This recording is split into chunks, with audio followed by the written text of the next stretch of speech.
এইসব কথা চট করে বলা যায় পল্টু? যেটুকু দেখেছিস সেটুকু তো আসলে শুরুর ছোট্ট ঝলক মাত্র। কাল মরা বটতলায় আড্ডায় বসে বলবো সব। কাল নয় খুড়ো, এখনই বলো। ছোট করে হলেও কিছুটা বলো, আমাদের বুকের মধ্যে তো আগুন জ্বলছে। গল্প করতে করতে সবাই বাড়ির পথে রওনা দিয়েছিল ঠিকই, কিন্তু ন্যাপা আর পল্টুর মনটা একেবারে অস্থির। নদীর মধ্যে যা ঘটেছে তার ব্যাখ্যা তারা কিছুতেই খুঁজে পাচ্ছে না। অন্ধকার নদীর বুকে হঠাৎ করে জেগে ওঠা পিশাচেরা, মৃত মাছের গন্ধে ভারী হয়ে ওঠা বাতাস, সব যেন দুঃস্বপ্নের মতো। তিনজনেই হাঁটতে শুরু করেছে তখনই। আকাশে কালো মেঘের আনাগোনা। হঠাৎ বিদ্যুতের ঝলকানি পুরো আকাশ বাতাস কাঁপিয়ে দিল। এক মুহূর্তের জন্য চারপাশ ঝলসে উঠল, আর তারপর নামলো ঝমঝমিয়ে বৃষ্টি। সর্বনাশ! যেই ভয়টা পেয়েছিলাম সেটাই হলো। এবার যে জলে ভিজে ভিজে বাড়ি যেতে হবে। ওখুড়ো, ওই দেখো দূরে একটা ছাউনি করা মাচা দেখা যাচ্ছে।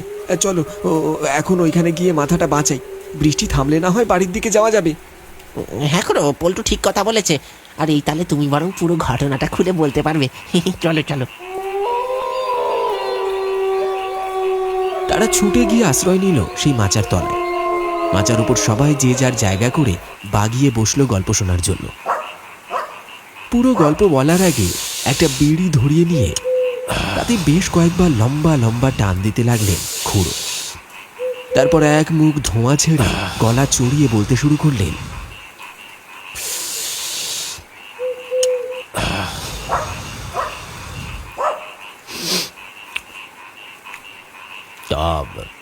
আজ থেকে ৩০-৩৫ বছর আগেকার কথা। তখন বাবার সাথে এই নদীতেই মাছ ধরতে আসতুম। এইরকমই বর্ষার এক রাতে আমি আর বাবা মাছ ধরে বাড়ি ফিরছি। আকাশ কালো মেঘে ঢেকে গেল।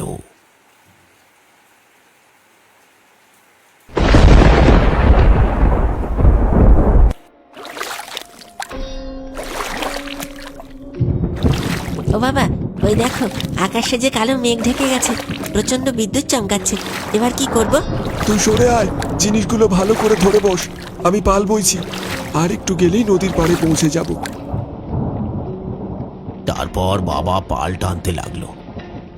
আমি নৌকার উপর বসে মাছের হাড়ি, জাল আর অন্যান্য জিনিসগুলো ধরে বসে আছি। ঘুমট ভাবটা কেটে ঝোড়ো হাওয়া বইতে শুরু করলো। আকাশে প্রচন্ড বিদ্যুৎ চমকাচ্ছে, সাথে শুরু হলো বৃষ্টি। যা হোক, তাড়াতাড়ি করে নদী পাড়ে পৌঁছে আমি আর বাবা নদী পাড়ে ওই বট গাছটার নিচে দাঁড়িয়ে আছি। দেখলাম বাকি জেলেরা যারা মাছ ধরতে গিয়েছিল তারাও নৌকা নিয়ে বাড়ি ফিরছে। সব মিলিয়ে গোটা 10টা নৌকা আসছে। কি হলো খুড়া, তোমার চোখে জল? কাঁদছো কেন? সেদিনের কথা মনে করলেই এখনো চোখ ফেটে জল আসে। কেন খুড়ো, কি এমন ঘটেছিল যার জন্য তোমার চোখে জল আসে? তারপর দেখলাম চারিদিক কাঁপিয়ে পরপর বজ্রাঘাত করতে শুরু করলো, যেন অকাল মরণের খেলা শুরু হলো। চোখের সামনে যারা নদীতে নৌকা নিয়ে বাড়ি ফিরছিল সবকটা নৌকাতে বজ্রাঘাত হলো। নিমিষের মধ্যে নৌকাগুলো দাউ দাউ করে জ্বলে উঠল। আর তারপর নদীর জলে নৌকাগুলো ডুবে গেল। তাদের মৃত শরীরটাও দেখতে পাওয়া গেল না। খুড়ো, বৃষ্টি থামতে কেউ জলে জাল ফেলেনি? তাহলে তো শরীরগুলো পাওয়া যেত। সেই চেষ্টা করা হয়েছিল। বেশ কিছু জনের শরীর খুঁজে পাওয়া যায়, আবার বেশ কিছু জনের শরীর খুঁজে পাওয়া যায়নি। তখন থেকেই এরকম বর্ষার দিনে নদীর তলা থেকে রাত হলেই ওরা উঠে আসে, অপূর্ণ আত্মা, অতৃপ্ত খিদে নিয়ে। মাছ নয়, আত্মা খোঁজে তারা। ন্যাপা আর পল্টু থমকে দাঁড়ায়, আর তখনই বিদ্যুতের এক লম্বা রেখা ছুঁয়ে গেল তাদের পাশের গাছটাকে। গর্জে উঠল বজ্রধ্বনি, আর সেই শব্দের ফাঁক দিয়ে তারা শুনতে পেল দূর থেকে ভেসে আসছে একটা মর্মান্তিক আওয়াজ।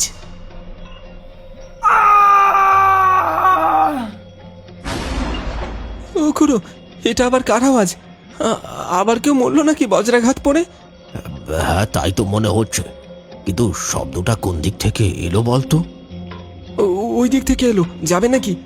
আমার সঙ্গে আয়।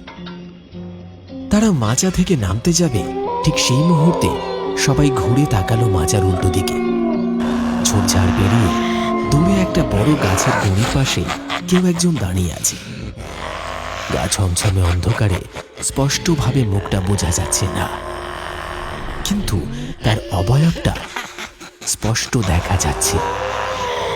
একটা লম্বাটে ছায়াময় চেহারা, দাঁড়িয়ে আছে একদম নিশ্চল, যেন এক পাথরের মূর্তি। দূরে কে একজন দাঁড়িয়ে আছে না? কিরে পল্টু, দেখতে পাচ্ছিস? হ্যাঁ গো খুড়ো, তাই তো, ওই তো কে একজন দাঁড়িয়ে আছে। দাঁড়া দাঁড়া তোরা, আমি দেখছি। এই এই কে ওইখানে দাঁড়িয়ে? চারিদিকে তখন থমথমে নীরবতা, শুধু ঝিঁঝি পোকার একটানা ডাক। কেউ কোনো শব্দ করছে না। তারা হা করে তাকিয়ে আছে সেই অচেনা ছায়া মূর্তির দিকে। কে হতে পারে? কেন দাঁড়িয়ে আছে ওখানে? তাদের বুকের ভেতরটায় ধক ধক করছে, যেন কোনো অজানা অশরীরী শক্তি ঠিক ওখানেই লুকিয়ে আছে। ন্যাপা বলে উঠল, ওখরো, দেখে তো মনে হচ্ছে ওই ওই পাড়ার ভম্বল। ও এত রাতে এইখানে কি করছে? আমারও তাই মনে হচ্ছে, কিন্তু ও বেটা ওইখানে দাঁড়িয়ে কি করছে? এখানেই থাম তোরা, ওইদিকে এক পাও যাবি না। ব্যাপারটা ভালো করে বুঝতে দে আমায়। খুড়োর মনটা কেমন যেন কুঁকড়ে উঠল। মনে হলো অচেনা কোনো বিপদ যেন ঘাড়ের উপর নিঃশ্বাস ফেলছে। ঘন অন্ধকারে চোখে কিছু স্পষ্ট দেখা না গেলেও সেই মূর্তির চোখ দুটো জল জল করে জ্বলে উঠল, ঠিক যেন হিংস্র জন্তুর মতো। এত রাতের কেউ হতে পারে? মনে মনে প্রশ্ন করেই খুড়ো এগিয়ে কিছু বলতে যাবে, এমন সময় হঠাৎ তার আগেই সে ছায়ামূর্তি হন হন করে সামনে এগিয়ে এলো। তার গায়ের রং ফ্যাকাশে হয়ে গেছে।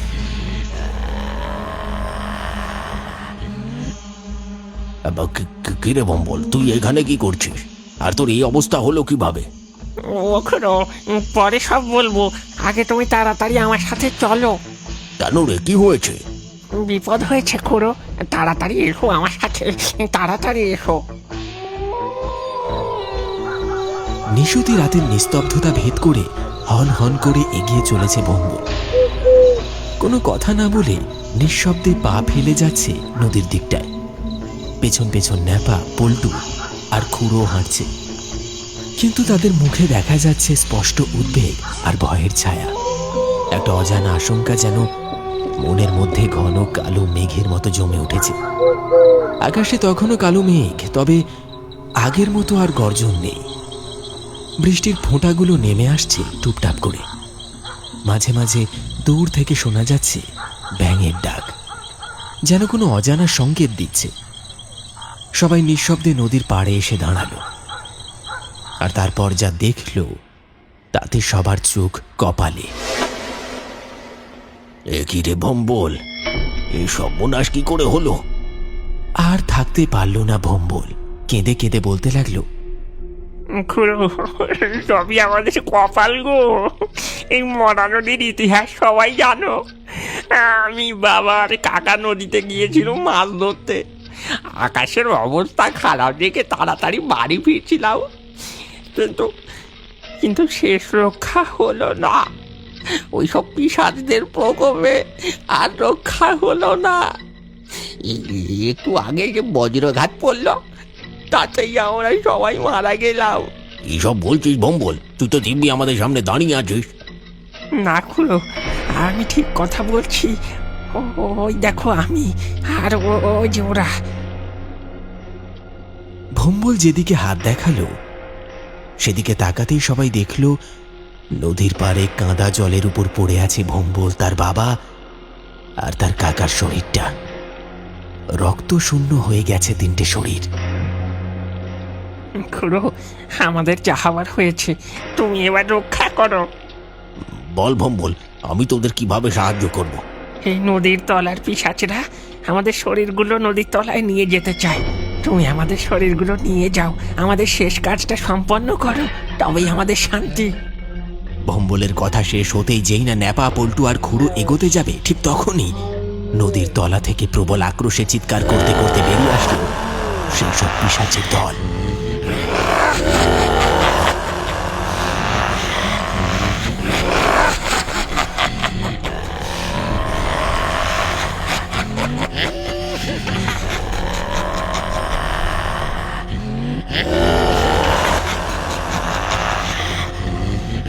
খুড়ো, ওরা আসছে, আমাদের রক্ষা করো, আমাদের মুক্তি দাও খুড়ো।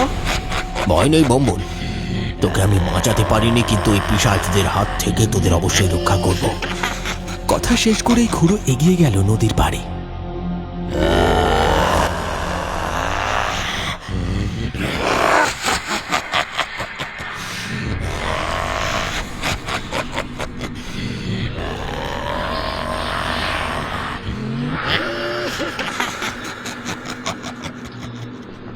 কাদা জলের উপর দাঁড়িয়ে চিৎকার করে বলতে লাগলো, দাঁড়িয়ে যা তোরা, তোদের এই জঘন্য খেলা বন্ধ কর এবার। তোদের সাথে যেটা ঘটেছে সেটা তোদের কপাল, এর পেছনে সাধারণ মানুষের কোনো হাত নেই।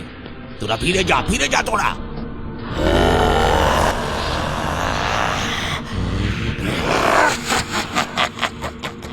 খুড়োর কোনো কথাই যেন তাদের কানে গেল না। গর্জন করতে করতে জলের তলা থেকে উঠে আসছে তারা। ন্যাপা আর পল্টু নদীর পাড়ে দাঁড়িয়ে সেই দৃশ্য দেখছে। আমি শেষবারের মতো বলছি, দাঁড়িয়ে যা তোরা, নয়তো পরিণাম ভালো হবে না। খুড়ো বারবার থেমে যেতে বলছেন সেই সব পিশাচদের। খুড়ো বাধা দেওয়া সেই পিশাচ খুব রেগে খুড়োর দিকে এগিয়ে আসে।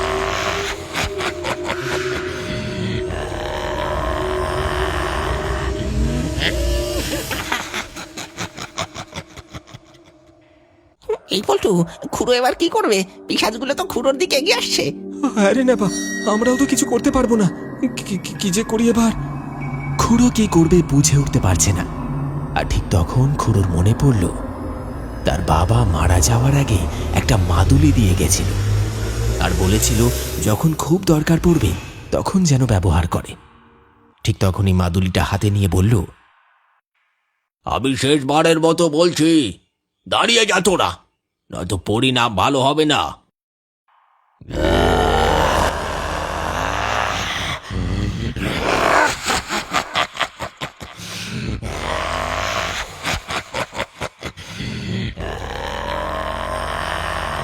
বারণ করা সত্ত্বেও খুড়ো যখন দেখল সেই পিশাচ থামছে না, তখন খুড়ো মাদুলিটা ভেঙে ফেলল আর বেরিয়ে এলো খানিকটা ধুলো। সেই ধুলো ছুঁড়ে দিল পিশাচদের লক্ষ্য করে, আর সাথে সাথেই